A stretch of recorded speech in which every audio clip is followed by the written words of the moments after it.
I even like the bags they come in. It's like wax paper. Yeah.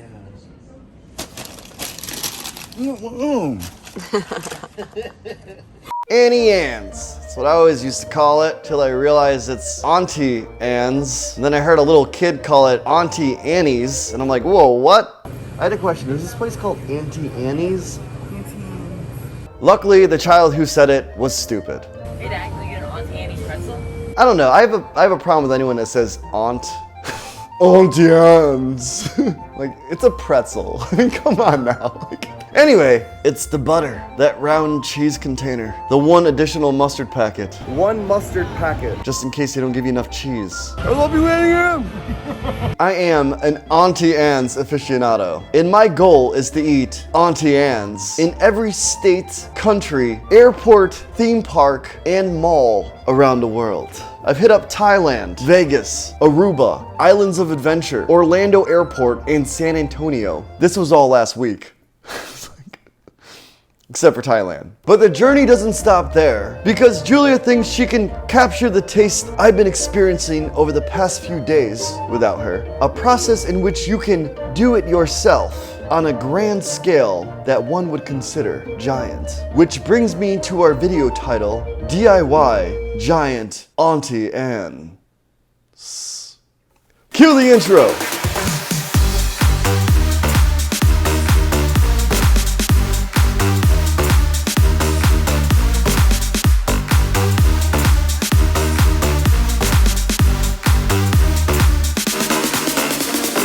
Julia, Auntie Anne's or Wetzels Pretzels? Well, that's easy. Wetzels Pretzel. What? Today we're gonna make Auntie Anne's versus German-style pretzels because we want to see which one's better or which one's different. 2 doughs, 2 cheese sauces, 2 giant dips. Here's how we make it. Starting with Auntie Anne's. Is it Annie? Auntie. Auntie? I'm gonna say Annie. For the Auntie Anne's dough, first step, add butter and sugar to hot milk. Stir until the butter melts and sugar is dissolved. Set it aside to cool just a little bit. We're good, we're back. Now we're adding yeast to that same mixture. Just sprinkle it on the top and let it soften into it. On a stand mixer, use the bread hook. In our case, from a different video, I broke the stand mixer. So we decided to do it all by hand. Yes, you can make dough by hand. It's not as fun, it's a little grueling, it's a little uncomfortable, it's a little bit of hard work, but remember, pretzels, end product, it's okay. We need to knead, so we're kneading. And boom, it's a ball of dough. What are we gonna do? Let her rise. Put her in a bowl, cover it up, tuck her in a warm place, and poof, look at that. It's huge. So now it's risen. I know what you're thinking. What are you gonna do? You're gonna cut it into small bits and then make normal sized pretzels. But no, not today, not us. What we're gonna do is we're gonna roll it out into a really, really long tube. And then we looked at Auntie Anne's pretzel and we were like, okay, well they actually only do like 1 twist and then they do like a little pop over, hang over the side bit. That's cute, okay. All right, we see you, Annie. That's not the last step. We have to pretzelify the pretzel, which in scientific terminology, an alkaline solution in this case is baking soda and warm water. Let those things dissolve together and you just go in for a little dip action right into that liquid, boom. It was a little bit harder for us to use the alkaline solution though because it was so big, so we like dipped it in and we used a little brushy tool. But then when we had to move it back to the pan to bake it on, we kind of had to reform it so it stayed into its shape. It looks pretty good, but like, you know, this is the process. It takes a little bit of care. Stick it in the oven and we'll be checking that baby out soon. But in the meantime, let's make some cheese sauce, the type that you can get at Auntie Anne's, you know, that cheddar cheese dip. First thing that you're gonna do is you're gonna make a roux, butter and flour, melt it together. Let it all combine and get all good. And then, we're gonna remove it from the saucepan and add some cheese. Get it all melted. Whisk it until it's all smooth and ooey gooey. And boom, cheese sauce, done. And there it is. Auntie Anne's pretzel coming out. It is freaking massive. Look at this freaking thing. That's the Auntie Anne's. But this is not what it's all about today, no. Auntie Anne's versus Bavarian German-style pretzels. What you're gonna do is you're gonna place some warm water in a bowl and sprinkle in that yeast, get it all active. And then what we're gonna do is we're gonna add a little bit of honey. Beautiful base for a dough, yes. You're gonna let that stand for like 5 to 7 minutes until it poofs. And then from there, we're gonna add in flour and beer, German beer. You know that, right? The beer you drink, not even German. German beer, of course, because this is a German recipe. You drink a fucking Hoegaarden. That was my You're a Hoegaarden, Julia.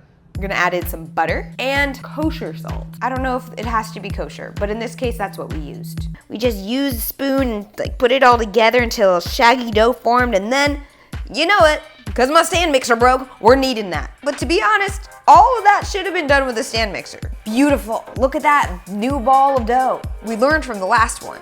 We didn't really want to like lift and dip and all of that. So we decided this time we were just gonna coat it all in the alkaline solution the same exact thing. All nice and coated, into the oven it goes. While it's baking, we're making cheese sauce. Not any cheese sauce. German beer cheese dip. This is the best cheese dip that I've made in this kitchen to date, so I highly recommend this one. Here's how it's done. Grab a food processor, then what you're gonna do is you're gonna add all of these amazing ingredients in there. Onion, camembert, unsalted butter, cream cheese, paprika, and then beer if you put it in there. It's not needed. I mean, if you wanna call it a beer cheese, it would be needed, and blitz. Put it in a big bowl, get ready to serve. Let's pull that pretzel out of the oven. Let's see how she looks. Oh my gosh. Wow, look at this thing. This pretzel is so freaking massive. It's not as big as the Auntie Anne's one, but we didn't even double up this recipe. That pretzel, by far, is the winning pretzel in my book. So as I sat in the other room and played mobile games on my phone, Julia finished making the giant pretzels. We're healthy junk food, which means we can't just give you one recipe for a pretzel. Y'all deserve two, both unique in flavor, both existing to not only please my palate, but to also not offend our German friend Sebastian. You know that, right? The beer you drink, not even German. Unfortunately, Sebastian wasn't here to try the German Bavarian style pretzel. May he rest in peace on his couch, watching his back, wondering why we didn't have a mower to consume this. The only thing I'm really upset about is that both of you make a German video, finally. I'm not invited. Well, the pretzel looks good though, doesn't it? It was really good, sorry. But the moment of truth, we have to try Anne. So the minute my taste buds caressed this pretzel, I was like, it's butter. That's Auntie Anne's secret, it's butter. I must say Julia truly captured the essence of Auntie Anne's. From the dough to the copious amounts of butter splashed on top, lightly salted, and the most accurate tasting cheese sauce, down to the artificial color, I can honestly say I felt like I had a giant ant in my mouth. And that ant was named Anne. Is it Annie?